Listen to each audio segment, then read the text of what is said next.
Hello everyone, आप सभी दोस्तों का अस्से ऐप में बहुत बहुत स्वागत है। आज ये होने वाला है हमारा डेली क्विज 14।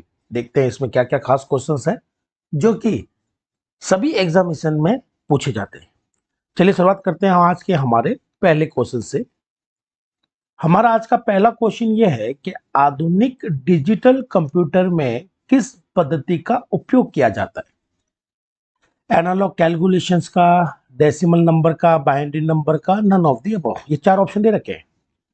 तो आधुनिक मतलब आज के कंप्यूटर की बात हो रही है और डिजिटल कंप्यूटर की बात कर रहे हैं। तो डिजिटल कंप्यूटर कहते किससे है, एक बार ये कंसेप्ट समझ लेते हैं। डिजिटल कंप्यूटर उसे कहा जाता है जो डिजिट पर काम करे, जो संख्याओं पर काम करे, उसे डिजिटल कंप्यूटर कहा जाता है। इसके कुछ एग्जाम्पल भी मैं आपको बता देता हूं, जैसे कि पीसी, लैपटॉप, मोबाइल, कैलकुलेटर। ये सभी के सभी एग्जाम्पल होते हैं डिजिटल कंप्यूटर के। ये गणना करने में कैपेबल है, लेकिन गणना करेंगे ये डिजिट में। यहाँ पर बात करते सर, यहाँ पर कौन सी डिजिट है? तो आपने भी कई बार पढ़ा होगा कि कंप्यूटर जो होते हैं, डिजिटल कंप्यूटर, वो केवल दो ही डिजिट पर काम करते हैं, 0 और 1। इसका मतलब है कि अगर मैं कंप्यूटर को कोई भी संख्या देता हूं, मान लेते हैं ये हम लोग हैं और ये कंप्यूटर है। अगर मैंने कंप्यूटर को 2+3 दिया है, तो कंप्यूटर सबसे पहले 2 का 0 1 बनाएगा, ऐसा कुछ। फिर 3 की वो 0 1 बनाएगा, ऐसा कुछ। फिर वो इन 0 1 पर काम करेगा। तो 0+1 1 होता है और 1+1 2 होता है। 2 को हम लोग ऐसे लिखते हैं। तो ये इसका आंसर दे देगा ये वाला, और वापस ये हमें लौटा देगा 5। तो आपने नोटिस किया होगा कि हम कंप्यूटर को देते तो डेसिमल नंबर है 0 से लेकर 9 तक, पर कंप्यूटर पहले उनको बाइनरी में बनाएगा और काम बाइनरी पर ही करेगा।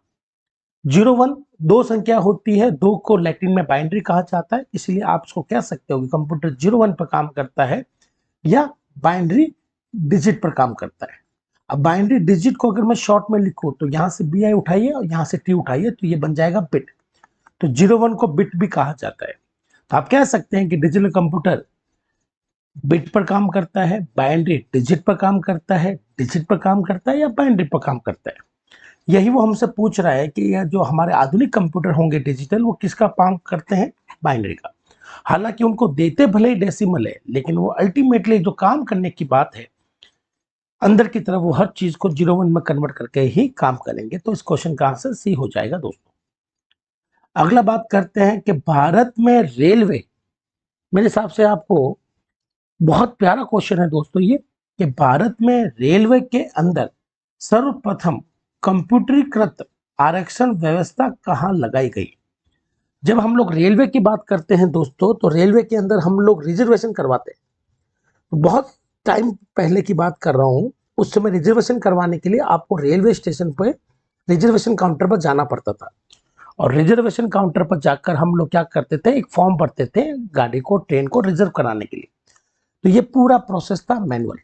आपको ही ऑफिस जाना है, आपको ही कंप्यूटर पर वहां पर जाकर फॉर्म भरना है। फिर रेलवे ने जो क्या किया है, रेलवे ने रिजर्वेशन के लिए, जैसे आजकल हम लोग ऑनलाइन रिजर्वेशन करते हैं, तो ऑनलाइन की व्यवस्था शुरू कर दी। अब ये कहाँ करी गई है ऑनलाइन वाली सुविधा? ताकि हम लोग घर बैठे इंटरनेट की मदद से भी क्या कर सकते हैं, आरक्षण कर सकते हैं। तो ये सुविधा ऑनलाइन या कंप्यूटरीकृत, मतलब कंप्यूटर के माध्यम से आरक्षण कैसे जो है व्यवस्था कहाँ स्थित की गई? तो कंप्यूटर द्वारा जो आरक्षण होना है, कंप्यूटर के माध्यम से जो आरक्षण होना है, वो व्यवस्था शुरू करी गई थी 1986 में। और इस व्यवस्था में कंप्यूटर के माध्यम से आरक्षण किया जाता था, और इसकी शुरुआत की गई थी न्यू दिल्ली से। तो ये दोनों आंकड़े आपको याद होने चाहिए, दोनों फैक्ट आपको याद होने चाहिए कि कंप्यूटर वाला जो सिस्टम है, उसके थ्रू रिजर्वेशन करने की व्यवस्था 1986 में न्यू दिल्ली से की गई। आजकल तो हम लोग ऑनलाइन का उपयोग करते हैं रिजर्वेशन कराने के लिए, जिसके लिए गवर्नमेंट की कई सारी वेबसाइट है, प्राइवेट वेबसाइट है, जहां से हम लोग रिजर्वेशन करवा सकते हैं। तो इस क्वेश्चन का आंसर हो जाएगा ए। अगला है कि कंप्यूटर की बुद्धिमत्ता, बोले तो कंप्यूटर की इंटेलिजेंस का स्तर क्या होता है? दोस्तों, कंप्यूटर में इंटेलिजेंस 0 मानी जाती है। करेक्ट है। अगर हमसे पूछा जाए कि कंप्यूटर की इंटेलिजेंस क्या है, 0। तो फिर आप सोच रहे होंगे कि सर एआई क्या है? ये भी तो इंटेलिजेंस होती है, आर्टिफिशियल इंटेलिजेंस। आर्टिफिशियल इंटेलिजेंस होती है। तो जब कंप्यूटर में इंटेलिजेंस होती है तो फिर यहाँ पर जीरो क्यों माना जाता है? दोस्तों, ये जो इंटेलिजेंस कंप्यूटर को दी है वो आर्टिफिशियल है, मतलब इंसानों द्वारा इसको दिया जाता है, ह्यूमन द्वारा दिया जाता है। तो इंसान जिस तरह से इंटेलिजेंस देना चाहे वो दे सकता है। इसी को हम लोग आर्टिफिशियल, कृत्रिम कहा जाता है। ये नेचुरल इंटेलिजेंस नहीं होती। जैसा इंसान ने कंप्यूटर को सिखाया है, कंप्यूटर वैसे ही इंटेलिजेंस सीखता है। इसी कारण हम लोग कंप्यूटर की बुद्धिमत्ता को जीरो या शून्य कहते हैं, एआई होने के बावजूद भी। फिर बात करते हैं पंच कार्ड का सर्वाधिक उपयोग किस पीढ़ी में हुआ। तो बात कर रहे हैं पंच कार्ड की। तो ये पंच कार्ड है क्या? पंच कार्ड क्या होता है दोस्तों? हमारे पास में एक पेपर का गत्ता होता है जिस पर 01 लिखे जाते हैं। जीरो के लिए हमें यहाँ पर होल करने होते हैं। तो जहां जहां होल किया जाता है उसको जीरो माना जाता है, और जहां छोड़ दिया जाता है उसको 1 माना जाता है। तो जब कंप्यूटर बनने की शुरुआत हुई, कंप्यूटर की पहली पीढ़ी और दूसरी पीढ़ी की बात करूं, तो वहां पर इस पंच कार्ड का उपयोग होता था। अब आप सोच रहे होंगे कि सर, मान भी लिया ये कार्ड है, हमारे पेपर का टुकड़ा है जिस पर हमने खड्डे कर दिए, जिसको हम लोग कहते हैं जीरो, और जिस भाग पर खड्डा नहीं किया उसको 1 कहते हैं। पर ये पंच कार्ड काम करता क्या है? तो पंच कार्ड का काम था इनपुट और आउटपुट का। तो प्रथम पीढ़ी में जितने भी कंप्यूटर है, सेकंड पीढ़ी में जितने भी कंप्यूटर है, उनको वैल्यू पंच कार्ड के रूप में दी जाती थी, और आउटपुट में भी पंच कार्ड हमें मिलता था। पहले और दूसरी पीढ़ी में इनपुट देने के लिए कीबोर्ड नहीं था, और ना ही आउटपुट के लिए मॉनिटर था। ये तो बहुत बाद में बनाए गए। तो इनपुट आउटपुट पहली पीढ़ी और दूसरी पीढ़ी में किसके माध्यम से दिया जाता था? Punch card. करेक्ट है। फिर बात करते हैं कि ये सब पंच कार्ड का आविष्कार कौन था, जनक कौन था, किसने बनाया? तो पंच कार्ड बनाने वाले व्यक्ति का नाम था हरमन हेलेरिथ। हरमन हेलेरिथ इस साइंटिस्ट ने बनाया था पंच कार्ड, जिसका उपयोग पहली और दूसरी पीढ़ी में हुआ। तो क्वेश्चन यही पूछ रहा है, पंच कार्ड का सर्वाधिक उपयोग किस पीढ़ी में हुआ? फर्स्ट या सेकंड में से कोई आपको एक ऑप्शन देगा। तो यहाँ पर आप लोग नोटिस कर रहे हैं फर्स्ट दे नहीं रखा है, इसी चक्कर में तो आपको आंसर सेकंड पर टिक करना पड़ेगा। नेक्स्ट है, कंप्यूटर साक्षरता का अर्थ क्या है? अगर मैं कहता हूं कोई व्यक्ति कंप्यूटर लिटरेट है, ठीक है, तो उसका क्या मान के चलूं? ये कह रहा है कि कंप्यूटर प्रोग्राम लिखने वाला है? नहीं दोस्तों, कंप्यूटर के प्रोग्राम सॉफ्टवेयर को कहते हैं, और जो सॉफ्टवेयर लिखता है या सॉफ्टवेयर बनाता है उसको तो सॉफ्टवेयर इंजीनियर कहेंगे, कंप्यूटर लिटरेट नहीं कहेंगे, वो तो बहुत ही हो जाएगा। तो आप उसको सॉफ्टवेयर इंजीनियर कह सकते हो, या आप कह सकते हो प्रोफेशनल यूजर। प्रोफेशनल यूजर वह व्यक्ति जो कंप्यूटर को बनाता है, उसके सॉफ्टवेयर हार्डवेयर, उसको प्रोफेशनल यूजर कहा जाता है। अगला है कि कंप्यूटर की त्रुटि सुधारना। नहीं दोस्तों, कंप्यूटर की त्रुटि को हम लोग कहते हैं, एरर को हम लोग कहते हैं बग। तो कंप्यूटर की बग हटाना, इस क्रिया को कहते हैं डिबग, और ये भी कौन करता है? प्रोफेशनल यूजर ही करते हैं, कोई आम व्यक्ति नहीं कर पाएगा। फिर है कंप्यूटर की कार्य प्रणाली को जानना। कंप्यूटर को यह समझना कि कंप्यूटर कार्य कैसे करता है, किस तरह से उसको काम हो रहा है, वैल्यू ये किस तरह से ले रहा है, किस तरह से जीरो बना रहा है। नहीं दोस्तों, अगेन जो व्यक्ति ये जानता है कि कंप्यूटर काम कर कैसे रहा है, उसको किस तरह से वैल्यू दे रहे हैं, आखिर कंप्यूटर में गाना कैसे बजता है, इंटरनेट चलता कैसे, ये सब कुछ जानने वाला भी क्या होगा? Professional user. अगला है कंप्यूटर के कार्य साक्षरता की जानकारी रखना। इसका मतलब है कि कंप्यूटर क्या क्या कार्य कर सकता है, इसकी जानकारी रखना। यस, उसको मैं कह सकता हूं कि कंप्यूटर लिटरेट है। आप कंप्यूटर लिटरेट को आम भाषा में आम यूजर भी कह सकते हो, कॉमन यूजर भी कह सकते हो, जनरल यूजर भी कह सकते हो। तो वह व्यक्ति जो ये जानता है कंप्यूटर क्या क्या कर सकता है, जैसे कि कोई बुकिंग करवानी हो, खाना मंगवाना हो, या फिर आपके पास में इंटरटेनमेंट चलाने के लिए यूट्यूब फेसबुक चलाना हो, कैसे चलाते हैं, इतनी से अगर जानकारी मिल जाए कि कंप्यूटर क्या क्या कार्य करता है, वो कंप्यूटर लिटरेट कहलाता है। और रही बात सॉफ्टवेयर बनाने की, हार्डवेयर बनाने की, एरर को निकालने की, ये सब कुछ जो करता है उसे प्रोफेशनल यूजर कहेंगे दोस्तों। और ये आम यूजर की बात कर रहे हैं, जस्ट लिटरेसी की बात कर रहे हैं, तो सही आंसर डी को टिक करना है अपन को। अगला है कंप्यूटर लिटरेसी डे, जिसको आप लोग कह सकते हो कंप्यूटर साक्षरता दिवस कब बनाया जाता है, ये क्वेश्चन हमसे पूछा जा रहा है। तो कंप्यूटर साक्षरता दिवस बनाया जाता है, कंप्यूटर लिटरेसी डे बनाया जाता है 2 दिसंबर को। सर क्यों, वाई, क्या हुआ था ऐसा कि हम लोग 2 दिसंबर को बनाते हैं? तो बात करेंगे भारत की एक बहुत ही प्रतिष्ठित कंपनी है जिसका नाम है एनआईटी। एनआईटी जो कंपनी है वो काफी पुरानी कंपनी है। तो इस कंपनी ने सन 2001 में अपने 20 साल पूरे किए। तो जो इसकी वर्षगांठ थी 2 दिसंबर को थी, और 2 दिसंबर के दिन उन्होंने ही अनाउंस किया कि ये कंप्यूटर जो है, ये जो दिन है 2 दिसंबर का, जब वो अपने एनिवर्सरी बना रहे थे तभी अनाउंसमेंट किया गया कि ये कंप्यूटर साक्षरता दिवस के नाम से जाना जाएगा। तो बात हो रही है, अगर मैं आपसे पूछूं कंप्यूटर लिटरेसी डे किसने दिया, तो कंपनी का नाम है एनआईआईटी। कब की बात है? 2001 की। किस पर्व पर दिया? तो उनके जो 20 साल पूरे हुए थे उसके आप एनिवर्सरी पर उन्होंने दिया था। तो यह है इसके पीछे की कहानी 2 दिसंबर की। अगला बात करते हैं डाटा प्रोसेसिंग का क्या अर्थ होता है।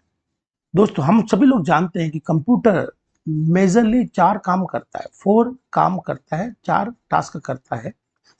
वो काम क्या क्या करता है? IPOS। आई का मतलब होगा इनपुट, पी का मतलब होगा प्रोसेस या प्रोसेसिंग, ओ का मतलब होगा आउटपुट, और एस का मतलब होगा स्टोरेज। तो कंप्यूटर 4 काम करता है। इनपुट का मतलब है डेटा को प्राप्त करना, डेटा को यूजर से लेना, इसे हम लोग क्या कहते हैं? इनपुट लेना। प्रोसेस का मतलब है डेटा पर कार्य करना, ठीक है, या डेटा को उपयोगी बनाना। मतलब कुल मिलाकर आप कंप्यूटर के अंदर जो भी काम हो रहा है डाटा के ऊपर, करेक्ट है, उसको क्या करना है? उस पर काम करना, उसको उपयोगी बनाना, उस पर किसी भी तरह की क्रिया करना, यह प्रोसेस कहलाता है। आउटपुट का मतलब होता है कि इंफॉर्मेशन को यूजर को लौटाना। जब कंप्यूटर अपना प्रोसेस कर लेता है तो डेटा को इंफॉर्मेशन में बदल देता है, तो इंफॉर्मेशन को यूजर को लौटाना, ये कार्य हो जाता है आउटपुट। और एस का मतलब है डाटा या इंफॉर्मेशन को स्टोर करना, करेक्ट है। तो ये 4 काम हो गए। और हमसे ये पूछ रहा है कि प्रोसेसिंग वाला काम क्या है। तो जाहिर सी बात है, डाटा कलेक्शन को आप स्टोरेज कह सकते हो, डाटा को डेकोर करना इसको आप अरेंजमेंट कह सकते हो, मेकिंग डाटा यूजफुल, ये बिल्कुल परफेक्ट लग रहा है कि सब डाटा को उपयोगी बनाना, डाटा पर काम करना, उसे किसी तरह से मीनिंगफुल वे में बदल देना, इसी को हम लोग कहेंगे डाटा प्रोसेसिंग। अगला है निम्न में से कौन सा कंप्यूटर का गुण है। आपसे प्रॉपर्टी पूछी जा रही है कि कंप्यूटर में क्या क्या खास बातें होती है। तो ये है तीव्र गति, स्विफ्ट मोशन, मतलब फटाफट वाला काम, बिल्कुल ये होती है। एरर फ्री वर्क, बिना एरर के कंप्यूटर काम करता है, बिल्कुल सही। गोपनीयता बनाए रखने में भी वो सक्षम है, वो आपको सिक्योरिटी देता है, आपको सुरक्षित रखता है आपके डाटा को। लेकिन ये वाला जो डाटा को सिक्योर रखने की बात है, तो कई लोग कहते हैं साहब कंप्यूटर हैक हो जाते हैं, डाटा लीक हो जाता है। बट मेरी बात ध्यान से सुनिएगा, डाटा लीक होता है या हैक होता है उसमें कमी कंप्यूटर की नहीं है, कमी हमारे लक्षणों की है। अगर यूजर गलती करेगा तभी डाटा हैक होता है, करेक्ट है। दोस्तों आपका जो स्मार्टफोन है इसमें जीपीएस भी होता है, इंटरनेट भी होता है, तो इसको हैक करना बहुत आसान होता है। अगर आप छोटी सी गलती करें तो कोई भी हैक कर लेगा। पर जिसके पास में नोकिया 1100 है, ना तो बेचारे के पास इंटरनेट है ना जीपीएस है, उसको हैक करना नामुमकिन है, ठीक है। और कई बार हमारा मोबाइल तो पूरा सिक्योरिटी देता है, लेकिन हम लोग भी क्या करते हैं, छोटी मोटी गलतियां करते हैं, हर किसी ऐप को हर कोई चीज की अलाउ कर देते हैं। तो कंप्यूटर गोपनीयता बनाए रखने में सक्षम है, सिक्योरिटी रखने में सक्षम है, बस शर्त यह है कि हमें थोड़ा सा संभल के चलना।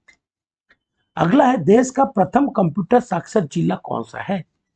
तो बात हो रही है हमारे भारत के किस जिलों को हम लोग कह सकते हैं कि वो सबसे साक्षर है, कंप्यूटर साक्षर है, जहां लोग कंप्यूटर को बहुत अच्छे से जानते हैं। वो दोस्तों ये फैक्ट है, ये आपको याद करना पड़ेगा, वो है मल्लमपुरम केरल। तो केरला में ये जो जिला है मल्लमपुरम, ये पूरा कंप्यूटर साक्षर है, जिसके लिए वर्ष 2019 में इसको इस नाम से, कंप्यूटर साक्षर जिला, इस नाम से भी सम्मानित किया गया। तो बात है कि ये कब घोषित हुआ था? 2019 में ये घोषणा की गई थी कि केरला का ये जो मल्लमपुरम है ये सबसे साक्षर है, इसको आप कंप्यूटर साक्षर जिला भी कह सकते हैं। अगला है कौन सा उपकरण, कौन सी डिवाइस आउटपुट यूनिट में नहीं आता। आपको यहाँ पर ऐसी डिवाइस को ढूंढना है जो आउटपुट में नहीं आए। मॉनिटर आउटपुट में आता है, प्रिंटर आउटपुट में आता है, और प्रोजेक्टर ये भी एक तरह का मॉनिटर जैसे काम करता है। मॉनिटर हर चीज को स्वयं के अंदर दिखाता है, जबकि प्रोजेक्टर सामने रखे किसी दीवार या पर्दे पर लाइट गिराकर आपको आउटपुट देता है। लेकिन ये जो जॉयस्टिक है दोस्तों, ये आउटपुट में नहीं आती, ये आती है इनपुट में। तो ये कैसी डिवाइस हो गई, ये एक इनपुट डिवाइस हो गई। और मेरे हिसाब से आप इसके बारे में जानते होंगे, क्योंकि जॉयस्टिक का उपयोग जनरली हम जो यूज करते थे वो करते थे गेमिंग के लिए। तो ये भी कई बार पूछा गया, गेमिंग के लिए कौन सी इनपुट डिवाइस का उपयोग करना है, जॉयस्टिक। तो दोस्तों ये थे आज के हमारे 10 क्वेश्चंस डेली क्विज 14 के। उम्मीद करता हूं कि आपको ये समझ में आए होंगे। आप ऐप में जाइएगा, एग्जाम दीजिएगा, रियल जो एक्सपीरियंस होता है टेस्ट का वो आपको लेना जरूरी है, उससे आपकी प्रैक्टिस मजबूत होती है। चलिए इस वीडियो को हम लोग यही समाप्त करते हैं, दोबारा जल्दी आपसे मुलाकात होगी, तब तक के लिए धन्यवाद।